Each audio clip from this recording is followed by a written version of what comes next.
Los Angeles. They wanted to represent me after seeing the trailer, so that was pretty awesome. And where are you now with this particular concept trailer? Well, now we are writing the script. I wrote the script myself, and I turned it in, and now we are correcting it, and because English is not my first language, so obviously there's a lot of things to correct, and even the structure in it. So they have some very specific structure they want to follow.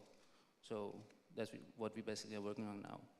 So I think many a person's sort of dream scenario, really, going from effectively making this in your back bedroom, which there is a making of, I believe, on YouTube of how you made this concept trailer, and we do actually see this being made in Shaun's back bedroom. Yeah, I mean, I think those videos definitely did a lot of the They did selling. The work for you in terms of selling it, to show the initiative, perhaps. Definitely. That was basically the idea, and that's why I made it very clear in the headline that this was made for €1,000. I'm going to turn to Boyd now, and in the publishing field, obviously, an awful lot of the talk that's around is all about digitization. It's about ebooks. But we had a question in a session just previously about how does an author who wants to write for ebooks, where do they go, where do they stand? And the response was, well, that's still a very, very small part of the market, and it's not something you want to you constrain yourself to. However, your story actually maybe would give light to that. Can you just take us through what you've been up to? Sure. The Ark is actually the third book I wrote. The first two books I wrote, I could not find an agent to represent them. And so, like a good writer, I went on and wrote my third book because I want to do this as a career. And if you want to write as a career, you got to write a lot of books. So I kept going, didn't let that rejection discourage me. And with the Ark, I got an agent right away. In fact, I had many agents interested in it. And that was in 2007, and we did a few edits on it, and my agent started submitting it to publishers in the beginning of 2008. And we got what I call rave rejections. The publishers who rejected it would say, oh, we love the story and the characters and the action, but we just don't see how it can fit into a crowded thriller market. So it eventually got rejected by 25 publishers, which is basically all the big publishers in New York. And that was towards the end of 2009, and we decided to just pull it back and say, okay, well, it's just not connecting with the market or with the people who decide what to publish. And I was, at that time, putting together my website, and I was intending to just put my books on the web for free to let people download them from my website, to just try to start building a name for myself. And it was about that time that the Amazon Kindle 2 was coming out. And at the same time, Amazon was starting to let self-published authors put up their books on Amazon in the Kindle store, with the caveat that you had to price the books at least 99 cents. So you couldn't put up free books on Amazon. Now, some publishers can put up free books on Amazon, but I'm sure they pay Amazon some fee to do that. I don't think Amazon's doing it out of the goodness of their heart. So my agent said, hey, what do you have to lose? These books aren't selling, and they're just sitting on my computer drive, so why not? And I really kind of did it as an afterthought, because at that time, long, long ago, in beginning of 2009, which is about 47 years in internet time, we really didn't know what was going to happen. I was one of the first authors to put self-published books up on Amazon, and just put them up there and didn't really have a marketing plan. I was just going to see what happened. Well, I told my friends and family, and put it up there, and because I priced my first book at 99 cents and the other two books at $1.99. I thought, you know, just a nominal fee, especially because you could get them from my website for free.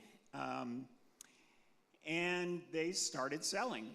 And what happened was that on discussion forums, people started talking about, hey, these cheap books are out there, and actually they're pretty good. And whenever I would, because of the magic of Google, I could see when people were talking about the books.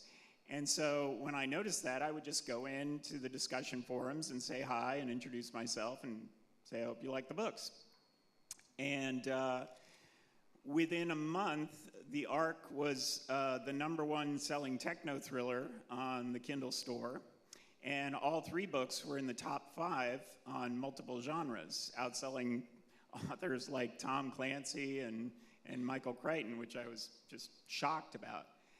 And it was really the discussion forums that drove that, because I was an unknown author at the time. I didn't have followers on Facebook and Twitter, and I didn't have a big blog that was followed by anybody, but these discussion forums that were targeted to ebook readers were able to get the word out to the people who would be most likely to buy the books.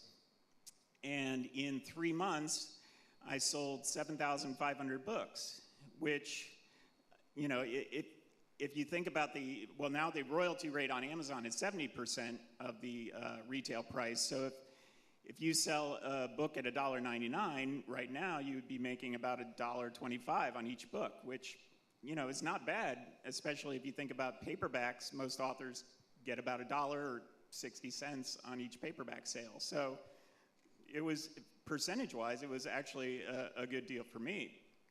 And I was, towards the end, I was selling books at a rate of 4,000 a month. And again, there was no iPad, there was no Nook, it was just the Kindle at that time. And because of that, my agent was able to take that to publishers and say, hey, this guy's books are selling, and nobody even knows him. And imagine what you could do if you had the muscle of a publisher behind it. And Simon & Schuster bought The Ark and its sequel, and it's now being published in 19 countries. And not only that, but the first 2 books, which I couldn't even find an agent for, are now going to be published in the US and the UK, and we're hearing from a few other countries as well. And so it's just mind-boggling to me that I went from not being able to find a publisher at all to being now published by Simon & Schuster and Random House in Germany and Little Brown in the UK, and, you know, some of the biggest publishers in the world. It's just amazing. And I will say that I did write the script for the trailer, but that was actually produced by Simon & Schuster after I had the deal with them. Yeah, that's important to point out. That wasn't part of your original marketing campaign. Can I just get a timescale on this? From the release of your ebook and, Shaun, from the release of your concept trailer, what was the timescale between that going live and the call coming, or the first of the calls coming that indicated you were likely to be signed and to go mainstream? Well, when I posted on YouTube, when I went into these message forums that only gave me a couple of hundred views, that took me about 3 or 4 weeks. But after I had it on Quiet Earth, after I got those 30,000 views, then it was just a matter of days. I think it was 4 or 5 days where all the thing was happening. So when did you get was it the William Morris agency that contacted you first, or was it producers that first got in touch with you? No, the producers were the first. And how long did it take between it going on Quiet Earth and the producers contacting you? Was it sort of a month, 2 months? No, that was actually 3 or 4 days. 3 or 4 days. Yeah. I think what's really obviously unique about having these guys with us is that they can talk from both sides of the fence, because no doubt there will be, I hope there are people in the audience both who are aspiring to do what these guys have done and go mainstream, and who equally maybe are already in the mainstream and perhaps aren't having the success that they want, or are stalled. Part of the title of this panel is Who Wins and Who Loses? And there's an awful lot of discussion, perhaps more in the publishing industry at the moment, about disintermediation. Do you need a publisher? Do you need an agent to actually achieve success and to achieve sales? I'm sorry we haven't got anyone on the panel from the publishing industry, but what I have got is a couple of very recent quotes here, and maybe we can, it'll give us a bit of context. The first one is from Gail Rebuck of Random House, and she says, "Publishers are relevant. We have practical expertise and, of course, money. My idea of hell is a website with 80,000 self-published works on it, some of which might be jewels, but frankly, who's got the time? What people want is selection, and frankly, that's what we do."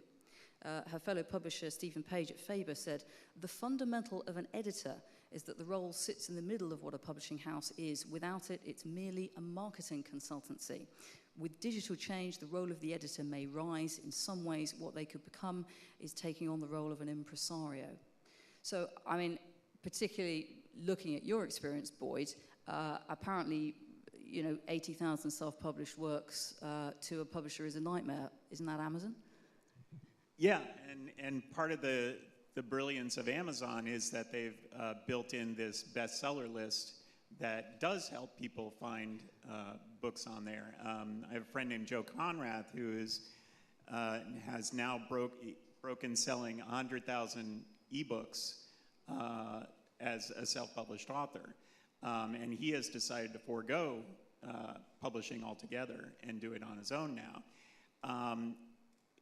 And one thing that he wrote recently is he was looking at the different bestseller lists on Amazon and saw that in many of the genre lists, up to a third of the best-selling books on there were by self-published authors.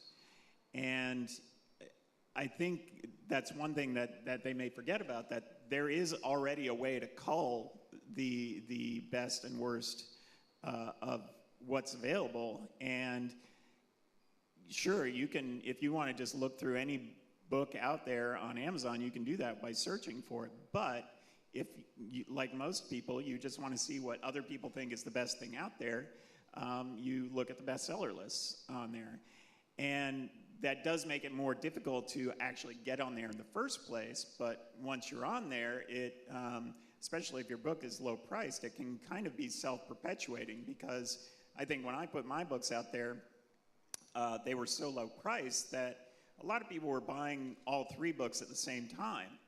And it was at the time that the Kindle 2 came out, and so it was just exploding in popularity. And my theory is that what people did was they would buy a Kindle 2, and of course the first thing you want to do when you buy a Kindle is to buy some books to put on it.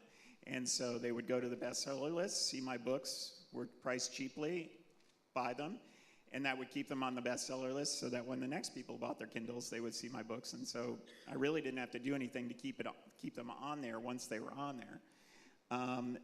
But getting the attention in the first place, I think now especially, is more difficult, because like I said, at the time, there weren't as many unpublished authors.